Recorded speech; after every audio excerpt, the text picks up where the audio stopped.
when Kibaki was sworn in the early hours of the night, there was spontaneous violence.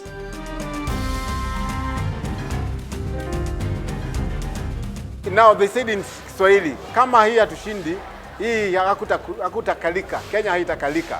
I heard some people saying that, and I thought it was a joke. Tonight, the first of our two-part series. It is now the time for healing and reconciliation. It's my own brother, my blood brother, Dengya. From our experienced political team, a special documentary Dressing the Divide. This is an epic story of how we got here.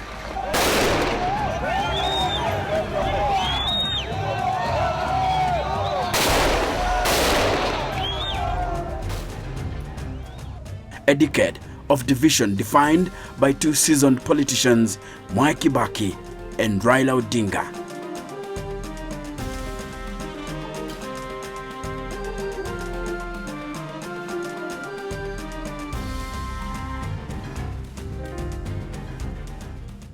Ilikuwa tu kwamba sisi tuliamini lazima tupate njia ya kuunganisha Wanakenya ili tufaulu na tutimize yale tulitaka kutimiza 1992 na 1997, na hatukuweza kuyatimiza kwa sababu tulikuwa tumegawanyika.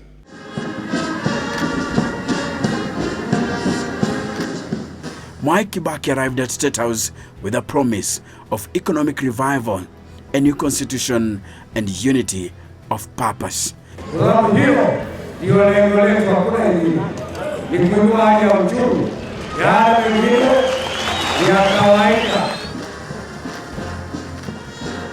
But his time at the House on the Hill would usher in an age of unprecedented tribalism, mistrust, and political competition anchored on anger. It was a turning point in Kenya's political division.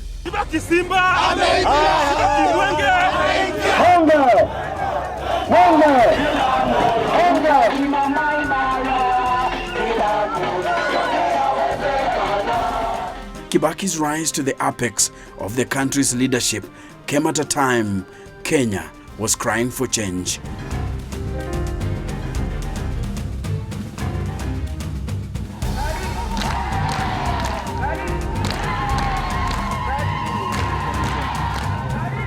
At the end of Daniel Arap Moi's presidency, the nation was reeling.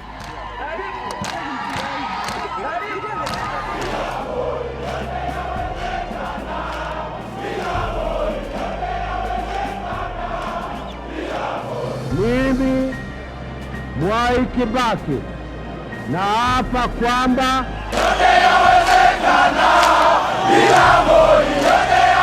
Najib Balala defected from KANU together with Raila Odinga, George Saitoti, Kalonzo Musyoka, and many others. And there was a fight between Saitoti and Raila Odinga.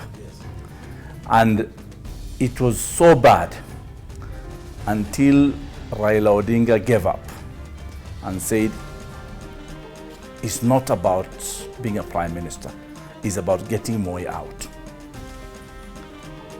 And because that was the rallying call, everybody submitted to Raila Odinga being the nominee of LDP to be the prime minister. In 2002, as Kibaki ran for presidency, he delivered a simple message: hope and change. wale watakaotusaidia ni wale wataona kwamba sisi wenyewe katika bidii yetu tunasimamia mali ya nchi hii.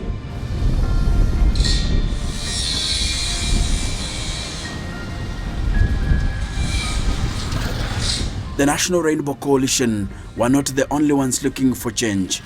Karibu baba. Hapa kwako. Karibu Garissa baba. For KANU and Moi, Uhuru Kenyatta ignited a new political force. The president did read very well that Kenyans needed change. And I don't think they are going to settle for anything less than change. We want to do the business of our country in a different way. We want new players. We want people who can do things in a different way, in a better way. For Daniel Arap Moi, Uhuru represented a shift. But in some quarters, he was made into a joke, the Moi Project.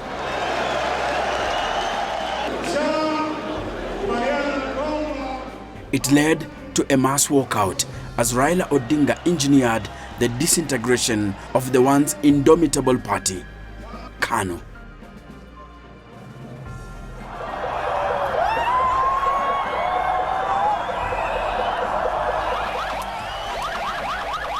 Mimi Mwai Kibaki naapa kwamba nitatenda kazi zangu za urais wa Jamhuri ya Kenya.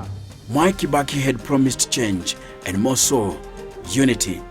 Much of the country seemed to believe he could deliver it. We are all carrying scars of bad leadership that Moi has inflicted on Kenyans. Sasa Moi aanze kuorodhesha ni dhambi gani amefanya ambazo anataka tupatie msamaha. One would have preferred to overlook some of the all too obvious human errors and forge ahead, but it would be unfair to Kenyans not to raise questions. When he's leaving, you have some moments of anxiety, personal anxiety. What will it be? In fact, that very evening in the capital city, members of KANU gathered. It was who is who in the now former ruling party. What kind of regime is coming in? Is this going to be a situation where there's victimization? Or is this going to be a situation where the rule of law will be followed? They wondered out loud whether they were in the prominent minority. So clearly, there were these kind of anxieties, even for him. There were anxieties, I'm sure, that how is he going to be treated by the new regime? Are they going to settle scores? Theirs was to block the new president, explore his agenda, exploiting the divide.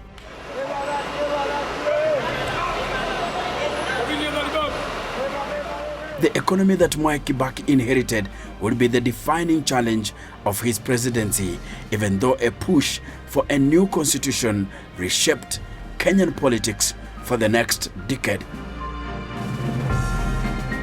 Before he could deliver his promise of unity, Kibaki had to confront the increased agitation for change. People wanted a new constitution, but by this time, cracks had emerged in the ruling coalition, NARC. Now, the mistake we did as politicians and leaders for this country is the politics of deceit. We cheat each other.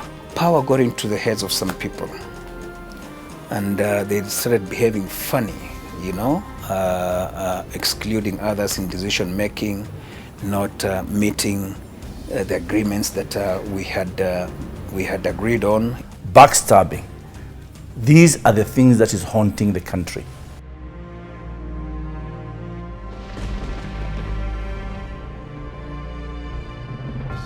And you remember, it's the time now we were bringing in Kibaki as very young tax, Moses Kuria, we had Kamau Mbugua. We had a team, we used to call ourselves Young Democrats because of DP.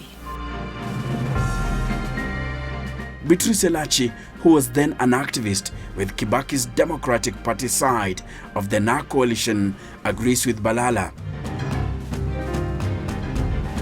She says the death of Vice President Michael Kijana Wamalwa barely 8 months after the NARC government was formed deepened the cracks. It was the first blow Kibaki's unity caravan received.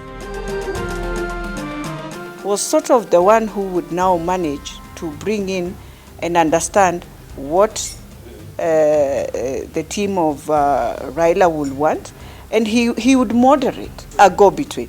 But now when he became again sick, then you find again things just went not the right way for Kibaki, because the person who understood both sides' politics was now not there to be the go-between, to be the peacemaker of both sides. And that is why that Kibaki government now came, and that by the time we were hitting to 2004 and 5, things were not the same again. Anger and distrust towards the government will grow. Kibaki's closest political advisors had sown the seeds of destruction, while the president was ailing in the first few months, and it is widely believed during his first year in power. You wonder why the citizens have just turned around. It's because of the few very powerful men who are within the circle of the president. When they now turn around and take advantage of their offices and use it to either get what they want, but at the same time, anyone who is sort of against something they are doing becomes an enemy. 5 days after being sworn in, Kibaki announced his first cabinet. It represented a major betrayal of his coalition partners. The new government acquired new power bearers, a team drawn entirely from Mount Kenya region.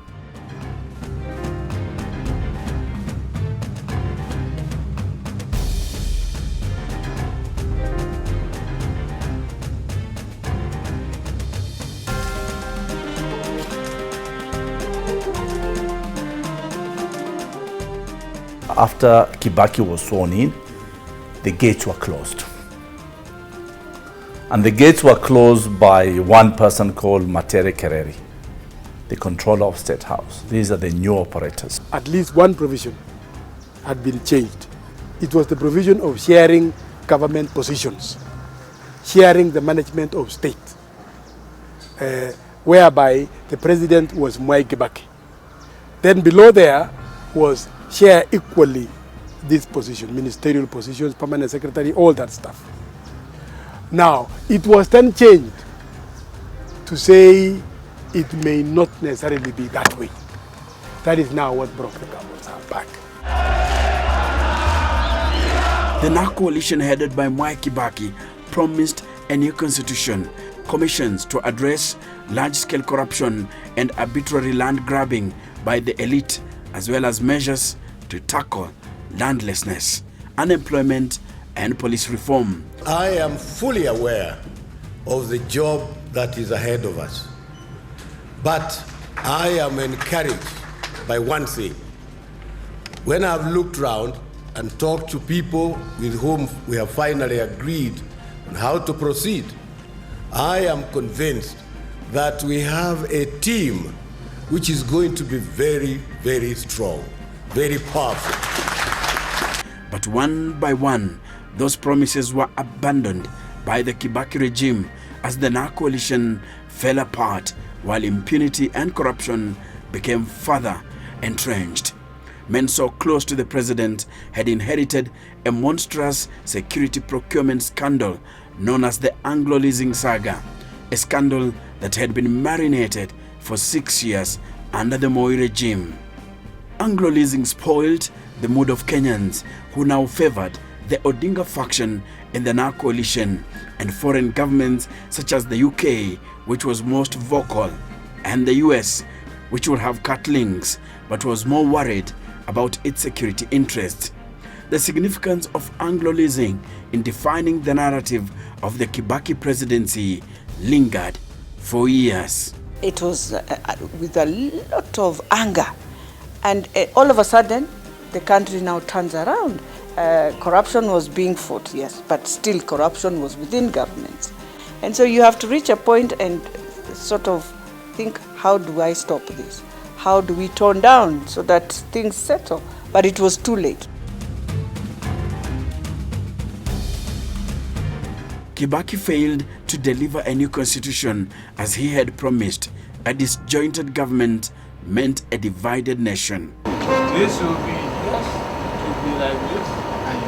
Yes, this will be.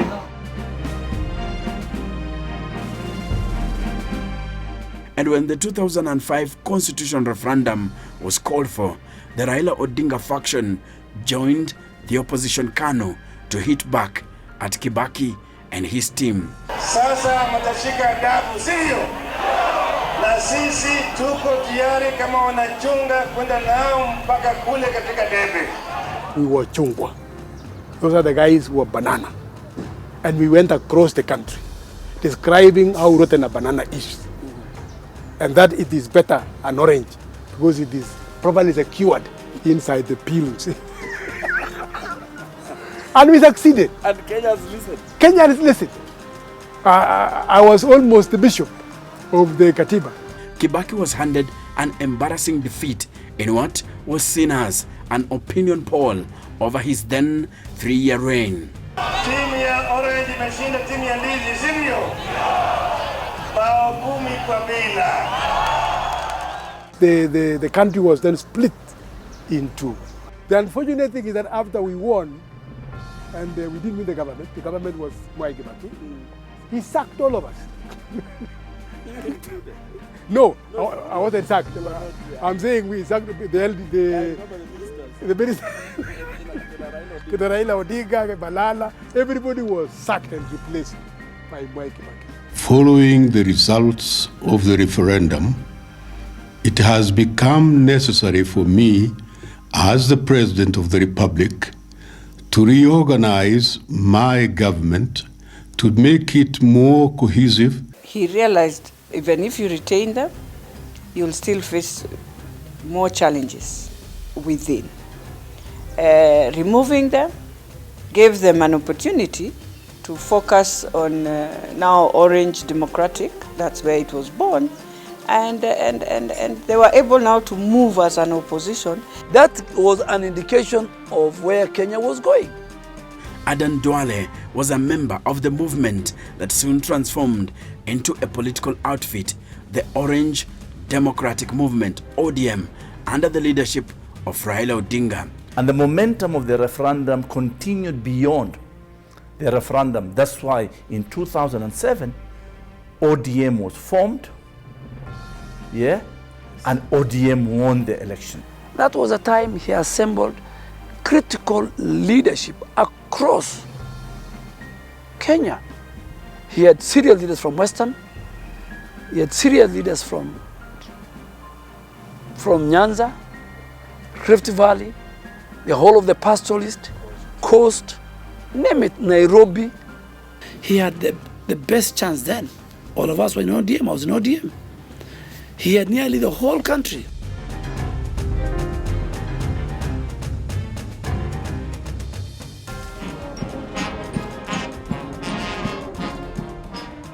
Mwai Kibaki's election in 2002 offered hope of tribal harmony, but in his first 3 years, it was clear that tribe was a central part of the divide and his presidency was a flashpoint.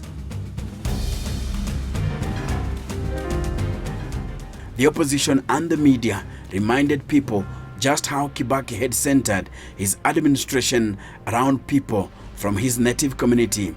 They called them the Mount Kenya Mafia. They disowned the promise after we delivered them. It's like you put a ladder for a monkey to go and climb and get the bananas. The minute he gets the bananas, he throws the ladder down. So that was actually the downfall of the NARC government. That is where now the crisis started. So Raila had to swallow it because he had no choice. We tolerated it. It was infighting within government. The opposition of KANU was not felt because there was opposition within. Kibaki faced an emerging reality. His chances of being re-elected were becoming feeble each day. There is no way he was going to have an overwhelming support as he did in 2002.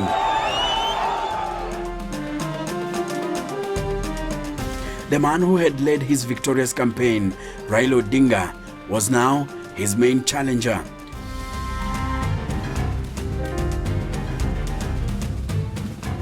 With more than half the political blocs that constituted NARC gone, Kibaki was reduced to a limping minority president. Opinion polls placed the then Langata MP as the front runner. Every elections, if you look from 2002, every election in Kenya has 2 horses. Of course, there are many donkeys. The anger directed at Kibaki was growing. His re-election looked unlikely, but he would fight back, rallying his supporters, including some parties that had formed the NARC coalition. But to make up for numbers in parliament and to hold on to his seat until elections are held, the Othaya MP reached out to the party he defeated in 2002 and a party he once served as vice chairman, KANU. Personal friends like Simon Nyachai came in handy.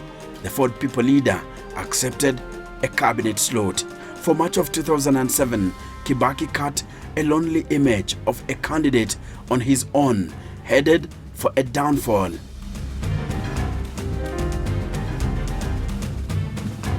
Three months to the election, he had not even chosen a party by which to seek re-election. Then came a surprise launch of a party which only a few of his men knew the name, Party of National Unity, PNU. In a sharp contrast, his competitor Raila Odinga appeared to be running away with the campaign mojo, and Kibaki knew where his salvation would come from, KANU. A party he once served as vice chairman and whose leader was his tribesman. For that to happen, Uhuru will shelve his presidential ambition to support a man seen as one of his own. Oh, KANU, yajenga nchi. Oh, KANU, yajenga. Oh, KANU, yajenga. Uhuru Kenyatta had injected hope in what appeared a lost re-election campaign. Yajenga nchi. Nikukumbushe ya kwamba hata wewe ulikuwa life member wetu wa chama hii yetu ya KANU. With Uhuru out of the race, Kibaki was now able to marshal the vote-rich Mount Kenya region, and cutting down a huge margin Odinga appeared to enjoy in the run-up to the election. Na mimi sikufikiria KANU watakuja tufanye kazi pamoja, na ninawaomba tafadhali, nawaomba kura yenu tafadhali. Asante sana.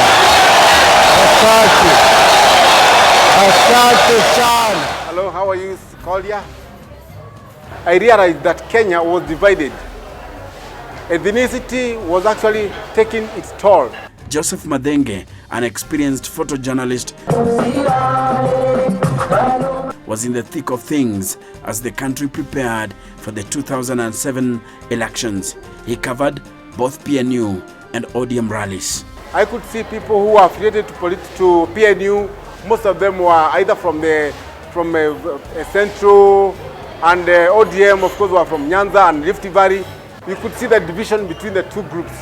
And the divide was growing, fueled by politicians. There were signs that while we are going to this election, it's not just going to be an election. It is going to be an election where people are going to settle scores, but we don't know the magnitude of it. You'd feel the tension. And even women will whisper and tell you. And you know, at that time, women loved Kibaki so much. But they will tell you, here, it's not going to be well. The campaign of the Orange Democratic Party, which I was a member, 1 year to the election, was a campaign that was laced with hate speech, that was laced with ethnic tension, that created the 42 against 1. Kenya was heading into the general election on the backdrop of the country's most polarized campaign period. I remember some people saying that if now they said in Kiswahili, kama hii hatushindi, hii hakutakalika, Kenya haitakalika. I had some people saying that, and I thought it was a joke until the time of the election. During the election, you could tell for sure they meant what they said. Some will say it was not planned. In some areas, it was very well planned. And especially when you will go for a rally and you find young people very agitated that you can't even do that rally. If indeed it was not planned, why would the young people, even before the elections, deny you to do a rally in their region?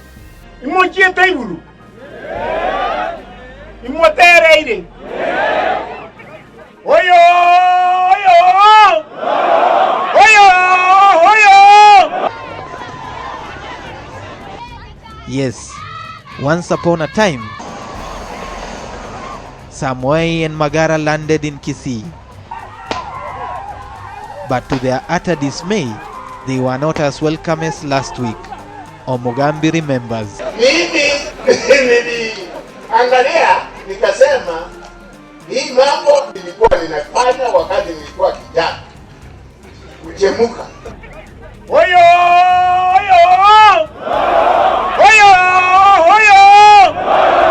Kulikuwa na makosa. Hiyo ni yangu, hiyo ni mwingine, watu waliumia. We are saying sorry. And I remember going to Nandi also, it was very volatile before the elections. So you could see already there was something happening quietly and very well planned. December 27th, 2007 it was. The voting process and the initial stages of tallying appeared peaceful. Only isolated violent incidents and allegations of vote fixing by both the main opposition party ODM and PNU were reported. By the 29th of December, results published by the Kenyan media placed Odinga in a commanding lead. But Kibaki will gain in his heartland results, and by 30th of December, he had eclipsed Odinga.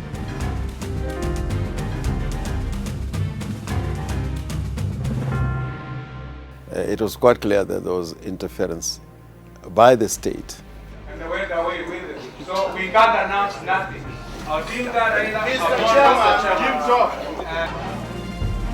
And therefore the figures that were announced here were just numbers.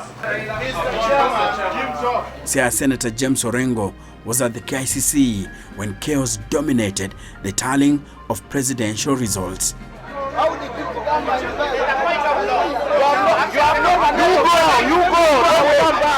You and I know what has happened in the last election.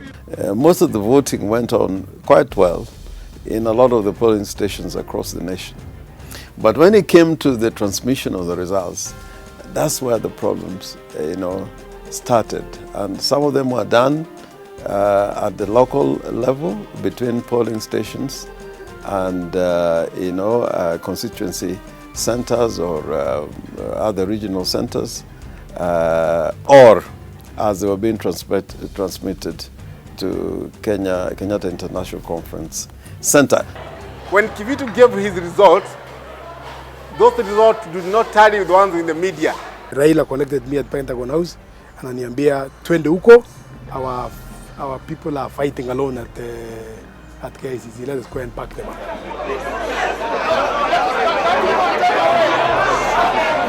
This chaos emphasized on creating more division.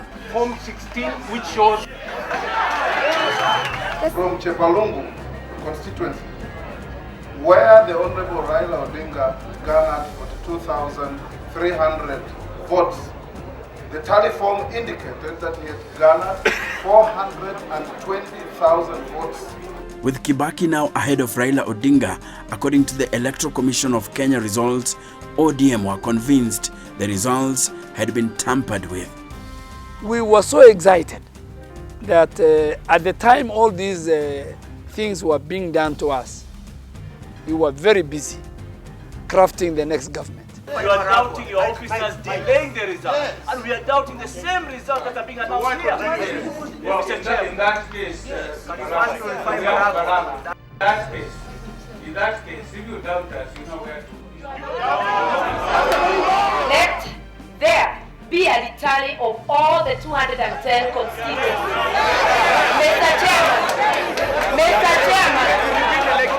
Mr. Chairman, when you were announcing for the first part of this press briefing, where ODM had won, we did not hear anybody complaining. Where President Kibaki has won, the people are echoing. This election will be won by the ballot, not by mere shouting. Mr. Chairman, we are submitting. Proceed and announce the winner of the election and let us be able to move on. Who are you? I was telling, whispering to Jack Tuma,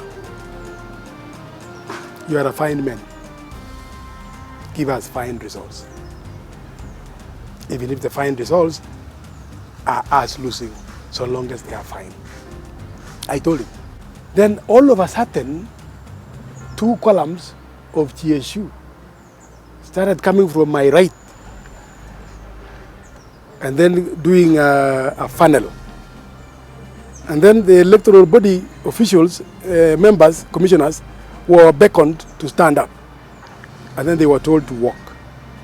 Then they walked through the 2 lines. One line on this side, another line on this side. They walked through. And they were escorted as such up to the upper room. After that was done, we were told to vacate KICC. And they were ready to beat us up. So we vacated. We have had so many conspiracies and plans of how to finish our leaders. So in our understanding, we were more concerned and worried about our presidential candidate. That's the time, yes, you walked in and switched off the lights, and everybody was thrown out of the hall. That was the announcement that made me believe that things were now getting out of hand. We didn't take long at Pentagon House watching those screens we had fixed up there. The announcement came. We to announcing the winner is Mwai Kibaki. The entire Pentagon House was into mourning. They simply broke down. Some of them even collapsed. I mean, I remember I had to be involved in first aid on some of them, because that was the last thing to expect. That was the last thing to expect, because that election was won by the orange team. How was Raila when the results were announced? He simply stood up, walked into his car, went away. The one who, I mean, a large number, I don't want to mention the guys who broke, but they broke down. Yeah. William Ruto, again, also walked away. Henry Koske walked away. While the results were coming in, yes, at one point, by the way, Kibaki had 400,000 more than Tinga. You know, I know many people will dispute it, but that is the truth at that time. You know, whether it was rigged, but he had more. And therefore you have to announce him as the president. There was no, that one would not have run away. It was like saying again, don't announce any. So then? The difference was about 200,000 votes when really proper tallying was done. But you can win. That time, we were under the old constitution. The 50+1 margin was not there. So, and I'm a Muslim, I don't want to lie. Raila Odinga won that election of 2007. Medal figures and then Kibaki nitaihifadhi, nitailinda, controversially took oath of office to serve a second term. Mujibu wa sheria iliyowekwa. Ewe Mwenyezi Mungu unisaidie. The private ceremony at State House was attended to by a heavy stench of impropriety. A small team of power handlers followed an elaborate script. At the end of it was Chief Justice Dr. Evans Gisheru, who had already been summoned at State House to conduct the nightfall rituals.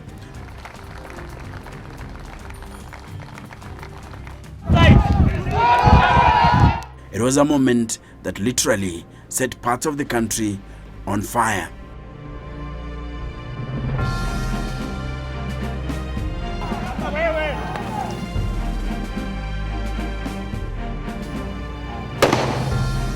A highly polarized campaign had preceded the bitterly contested presidential elections.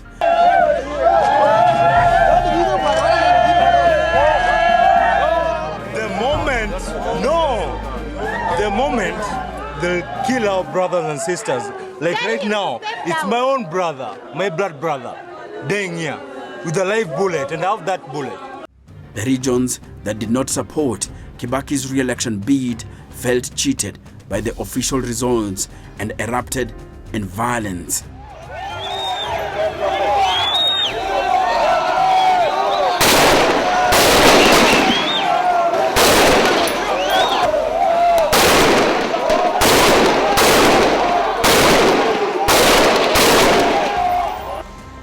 PNU, through the action of IEBC and government then and the security agents, played a role in creating an environment for post-election violence. ODM, prior to the election, prepared their supporters, created ethnic tension, created 42 against 1. It was simply instantaneous. It was a reaction from the heart. People didn't expect that. No, people didn't expect that. So for anybody to come later on and start insinuating that it was planned is simply falsehood and is simply not correct. Because if it was planned, I was in this system of Orange. I would have had. I had no idea, no knowledge whatsoever. And I'm prepared to put up the newest of the Bibles. That I had no knowledge. But it just came off. When you go out and you continue putting emotional politics into your supporters, this is how they fire up. Kibaki's message of unity after his controversial oath of office was literally a case of too little, too late.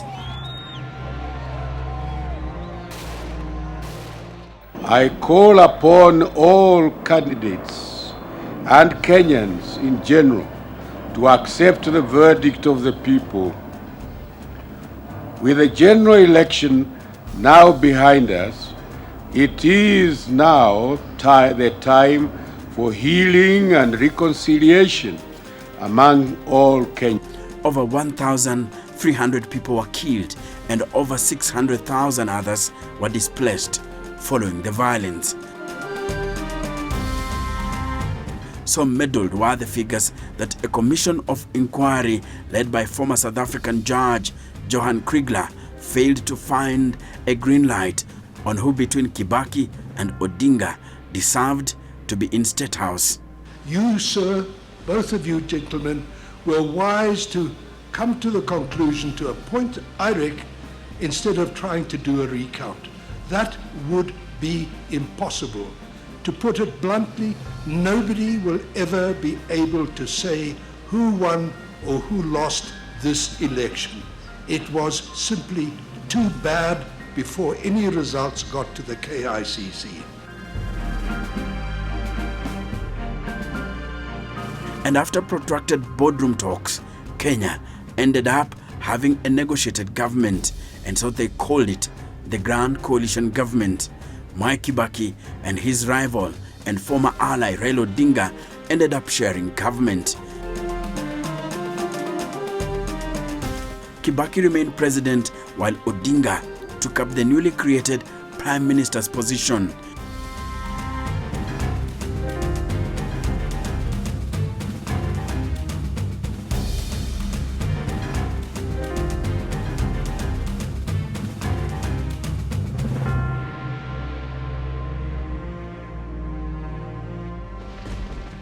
there was also the recognition of Raila Odinga being the potential Prime Minister even before changing the law. Remember when riders were sent to Pentagon House and the riders were given to Raila Odinga and they escorted Raila Odinga to Harambee House. Unfortunately, fortunately, I was in that car. I was with Raila Odinga in the car. And we came out to Harambee House. Unfortunately, we didn't have a formal appointment with President Kibaki. When we reached there, Kibaki refused to see us. I told Raila Odinga, maybe we don't deserve to be given the riders before the deal. But Raila Odinga felt he was entitled to those riders. I started becoming disappointed because it was not about riders that we fight to be in leadership. It was about the people of Kenya. From that time, we knew we had a raw deal. If he was focused on power, then there would have been no deal, because the position that we took at the beginning was that we had won the elections and Raila should be declared the President of the Republic of Kenya. And the worst scenario for us was a repeat election. Worst because we only two scenarios. Raila's announced, and our second option was that we should go back for elections. It was necessary to go into that deal because the entire clout of the international community, either as expressed through the African Union, the United Nations, and the United States of America, European Union, all of them wanted Raila, to accept a deal. It was an arrangement that forced consultation in almost every subject of governance. But from the onset, Kibaki ensured the coalition was about sharing responsibility and minimally power. We could have done better, and we knew we could have done better. But slowly, a lot of people were beginning to say we were now being a little bit unreasonable. And we had now, to accept something which could work for the players and also for the country. He shared responsibilities, not power. And if you ask me seriously, I would say yes, that's correct. How, from your understanding? My understanding is there's got to be a leader in any organization whom everybody would fall back to. You just cannot create a vacuum there in the name of collaboration. No. And again, too, you cannot share that power. It's not possible to share power. Hata nyumbani kwako, wewe ndio mdosi, bibi ndio chini na watoto. You cannot say unaanza sasa kutoka leo mnakaa authority ya hiyo familia kati yako na bibi yako. Iko conflict itatokea mara moja hapo. One must be submissive. So to me that was correct. And sharing the responsibility was correct. And let me confirm here. The so-called Nusumkati, it worked. Key ministries such as internal security, defense, finance, and foreign affairs were firmly retained on Kibaki's page. Odinga ended up with what was seen as service ministries.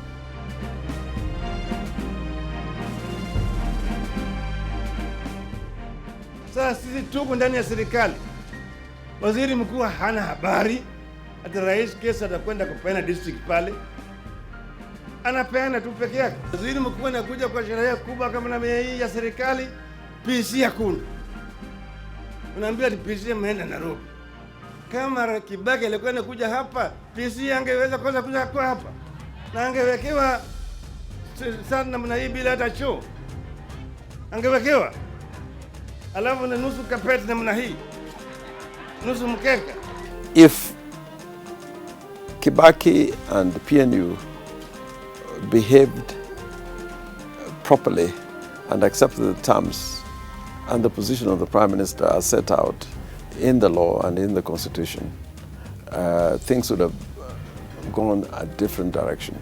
Kenya would never had a situation where an election still becomes a problem. The result of an election becomes a problem. But the Grand Coalition government's biggest headache will arrive on the 15th of October 2010, just 2 months after the promulgation of Kenya's 2010 Constitution.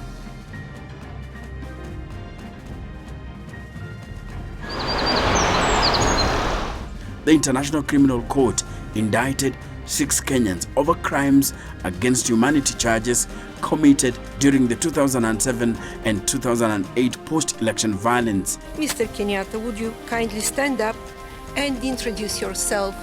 Among the 6 were key figures in the coalition government. They included Uhuru Kenyatta, a key ally of President Mwai Kibaki and Deputy Prime Minister, Francis Muthaura, the country's head of public service, and William Ruto, Odinga's ally in the 2007 elections.